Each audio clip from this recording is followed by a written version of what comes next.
Robert Garcia esteve conhecendo um novo Chile numa perspectiva mais humanitária. Ele foi convidado de uma missão que reuniu jovens de vários lugares do mundo. Inclusive na matéria, além de falar e entender um pouco como funcionou essa viagem, você vai ver dicas de quem esteve lá para participar dessa transformação social. Isso porque, além de conhecer, eles se integram com a comunidade. Veja só que novidade interessante.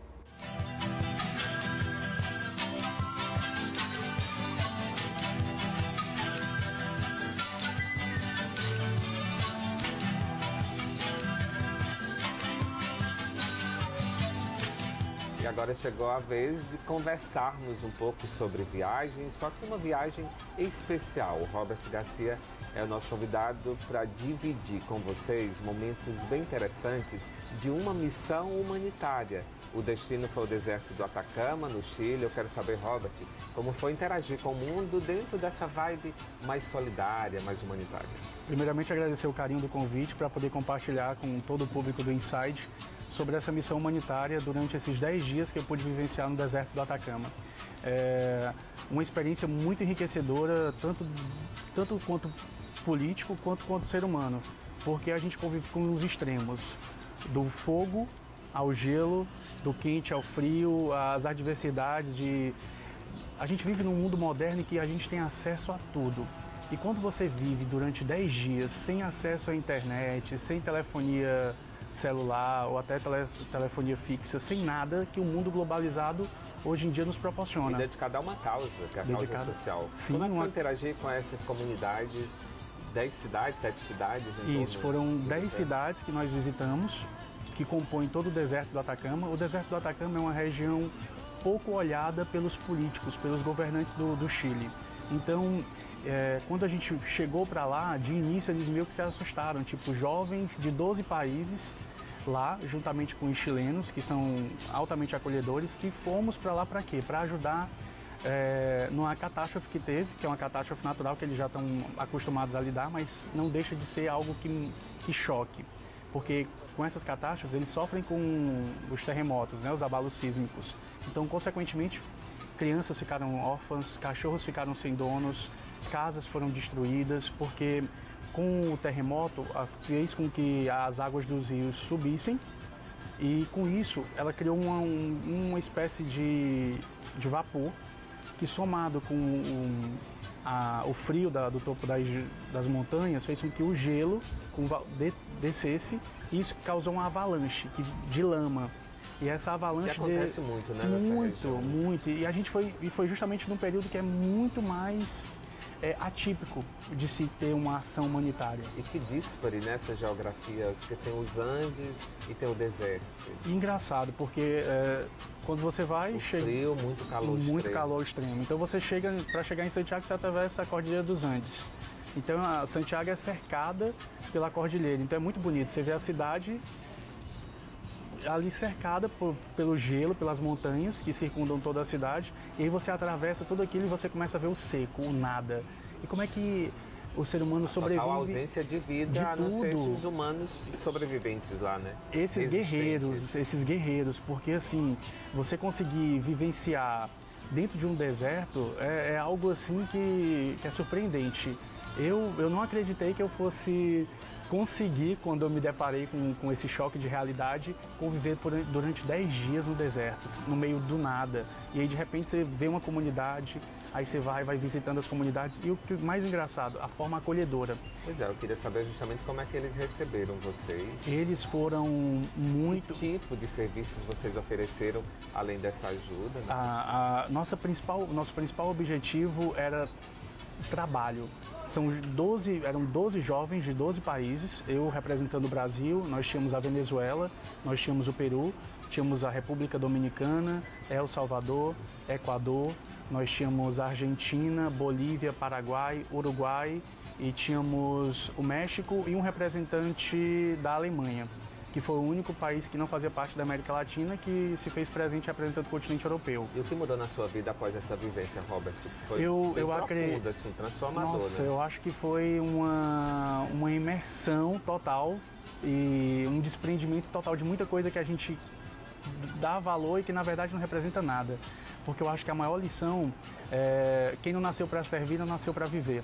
É uma lição que eu trouxe e que também me deixou o amor ao próximo. Quando Jesus fala nos 10 mandamentos, né, amar o próximo como a si mesmo. Então, assim, quando você ama o próximo, tudo na sua vida muda. Porque esses foram 10 dias em que todo mundo se amava, todo mundo tinha que se doar, porque tudo era pouco. Tudo era regrado, porque a gente que fazia. A gente não teve acesso a nada de alimentação industrializada. Os alimentos eram produzidos dos nativos, mesmo, né? A gente que produzia lá. Tinha gente que tinha habilidade para a cozinha, ia cozinhar.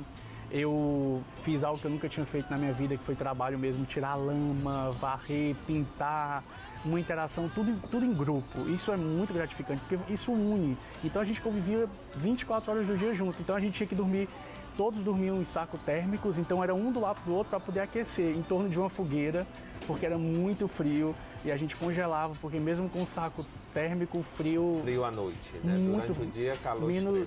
Calor extremo, e aí começava o choque de temperatura, começava a mudar até a gente ficar com -3 abaixo de zero. Então era algo assim surpreendente, como conviver com toda essa diversidade climática. E aí o mais interessante de tudo, o deserto é muito rico em minério. E aí nessa experiência eu pude conhecer um dos sobreviventes, que ficou durante 75 dias soterrados. E agora vem aí um filme, né? Super badalado. Exatamente. Rodrigo Santoro no elenco, Antônio Bandeiras. Uma história impressionante. Impressionante. Eu o conheci pessoalmente. Eles na verdade, disseram que a vida deles não mudou. Ele voltou a trabalhar na mina, inclusive em Terra Marídia, que é onde a região que a gente ficou localizado, que tem várias lá, várias mineradoras, muitas. E o que eles falam? São acometidos de muitas doenças, porque o minério, por si só, eles ficam dias e dias em escavações, buscando pedra. E eu conheci o dono de uma mineradora, que viu a gente lá fazendo esse trabalho de reconstrução de uma sede comunitária que acolhe as crianças e os adolescentes com projetos sociais. Inclusive, parte deles são financiados por essas mineradoras, com o objetivo de dar uma educação para as crianças do deserto. E a gente conversando, ele trouxe lenha para a gente. E aí eu olhei no carro dele e vi uma pedra na carroceria do carro. Eu falei, que pedra linda, interessante. Ele falou, é ouro. Eu falei, nossa. Ele pegou, me deu a pedra para me olhar e falou, é sua. Aí todo mundo no grupo ficou impressionado. Ganhei uma pedra bruta de ouro. Tá rico, então. Não, porque tipo, ela é bruta, então tem que ter todo aquele trabalho. Mas assim, fiquei encantado com ele ter me presenteado com algo típico das mineradoras. Tem cobre, tem tudo, muito rico em minério. Robert, esse tipo de turismo, que é o turismo voluntário, está muito em alta no mundo hoje, né? Transformou a sua vida de alguma forma? Foi um pouco sabático? Totalmente sabático. Reflexão. Muito.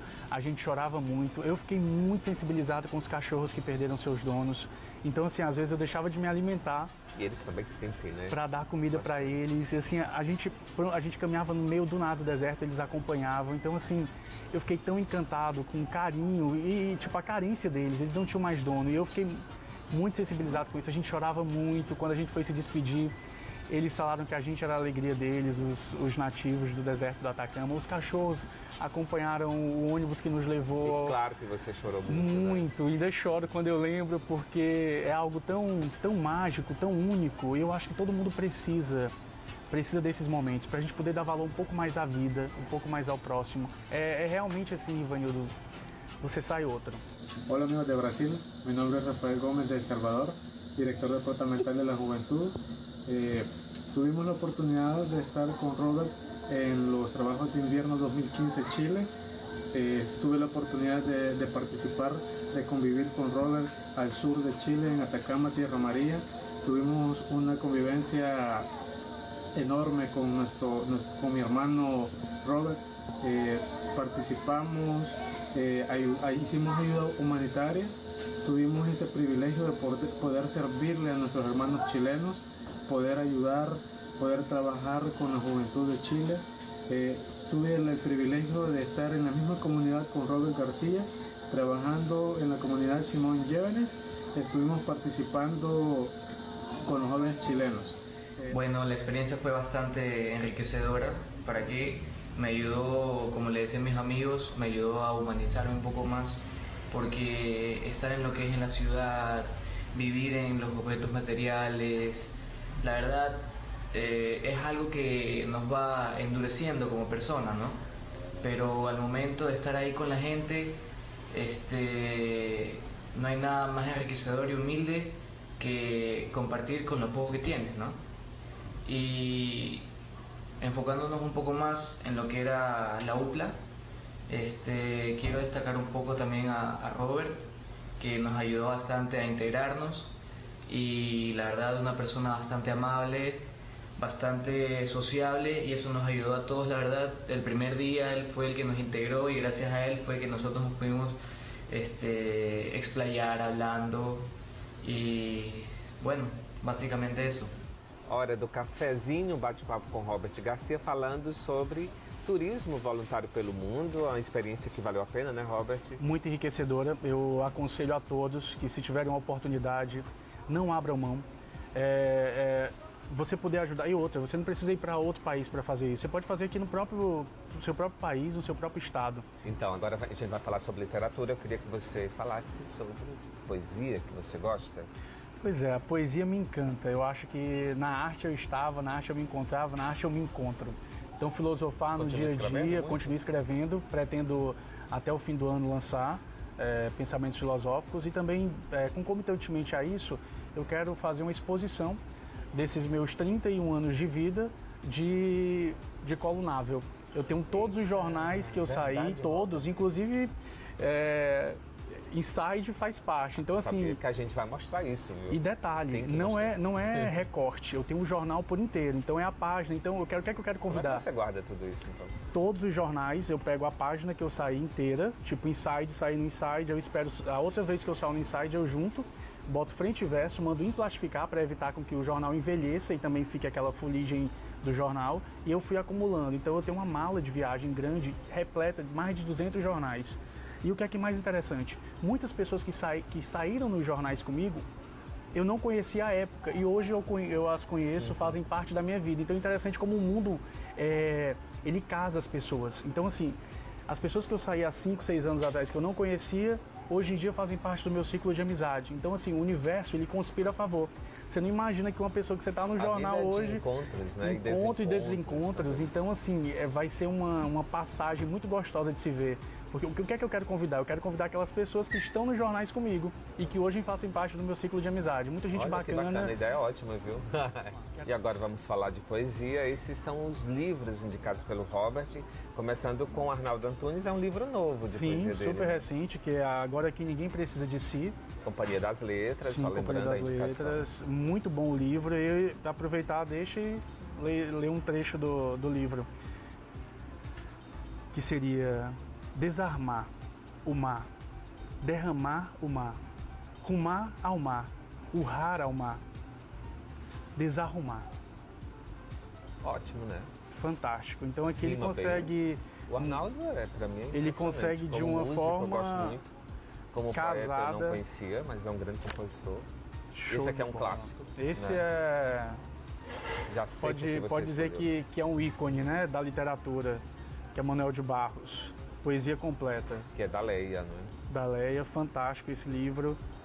E trazendo poesias que fazem você ter... Tem um trechinho aí pra gente também. Vamos lá então. Aferidor. Tem um aferidor de encantamentos, uma açucena encostada no rosto de uma criança. O meu aferidor deu nota 10. Ao meninozinho de Deus, no bico de um sabiá. O aferidor deu nota 10. Há uma fuga de bate que vi nos olhos de uma criatura. O aferidor deu nota 20. Mas um homenzinho, no fim de uma estrada, sentado nas pedras de suas próprias ruínas, o meu aferidor deu um desencanto. Ok. O mundo é sortido, Senhor, como dizia meu pai. Fantástico, né? Fantástico. Fantástico. E o livro está aqui, os dois disponíveis. Maravilhoso, Manuel de Barros, de poesia completa. Mas sei que você escolheu um outro, né? Não foi sugestão. Foi uma escolha, por isso que é válida, por favor. Claro, uma escolha mais que carinhosa. É um livro que realmente eu tenho um carinho por ele, porque eu fui... Eu sei que você leu, que você gostou mesmo. Não, e eu fiquei mais encantado ainda porque eu tive o privilégio de ler, antes dele ser publicado, o início do livro. E eu quero compartilhar com vocês, quem ainda não leu, por favor, não abra mão de uma leitura enriquecedora que vai te fazer viajar com algo mágico, que encanta do início ao fim, porque é uma leitura envolvente. É uma leitura que traça algo diferenciado. Então, para quem não conhece, ou para quem não leu, por favor, se permita conhecer o novo e viajar por essa ficção fantástica e genial desse escritor que já se consagrou como grande jornalista e agora entrou para o mundo da literatura, que as cortinas se abriram e agora é só sucesso. Para você, Macho e Fêmea, de Rivanildo Feitosa. Super indico, século, viu? adoro. Obrigado, viu, não, sério, eu já indiquei. Não foi sugerida, viu? Eu garanto para vocês. Eu já indiquei agradece o pelo outro. bate-papo. Eu que agradeço. Agradeço demais. E ó, mais uma vez, Macho e Fêmea, Rivanildo Feitosa, vale a pena conferir. Quem não leu também ainda, tem que ler o seu primeiro livro, que é fantástico, Reflexão de uma Cadela Vira-Lata, conhecer a história da Sabiá, uma cachorrinha, uma cadela que viajou o Brasil e fez viagens assim, só você conhecendo para você ver como a Sabiá é desbravadora. Vale a pena conferir. Nada, ele vende muito bem, é isso mesmo. Dicas de literatura direto da Livraria Anchieta.